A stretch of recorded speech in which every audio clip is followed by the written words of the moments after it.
Ito po ang aking mulberry. 3 months at 3 weeks na pala sa akin ito.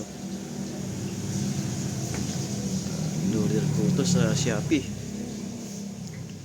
Bali tatlo to, pero may dagdag ang Shopee ng isa, parang libre. Pero yung libre na yon, ayun, ito mukhang hindi siya makubuhay. Ayun ay may bagyo si Opong, pero hindi rito sa Marikina siguro tutuloy ang bagyo, kaya ang panahon medyo makulimlim, kaya itinago ko muna siya dahil maulan panahon. Ito ang isa na nailipat ko na cutting, isa sa cutting.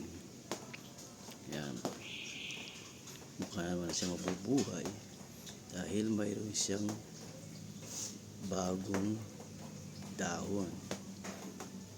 Yan, ito. Then itong isa naman, pakikita ko, tatlo sila. Medyo maliit ang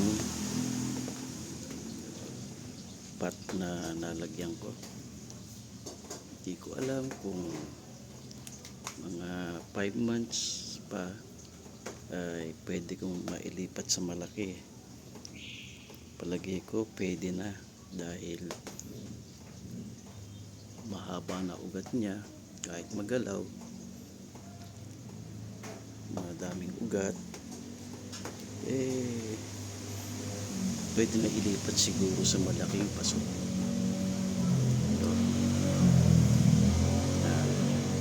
Meron pang isa, itong isa na ito, tatlo to na mukhang mabubuhay, maliit lang isang paso. So marami akong reserbang malalaking paso. Ngayon, bibili pa ako ng lupa na gagamitin kapag mga 5 buwan pa ang nakaraan. Malamang ay maganda na ito. Yan. Ito ang bago kong alaga, bago kong pinagkakaabalahan.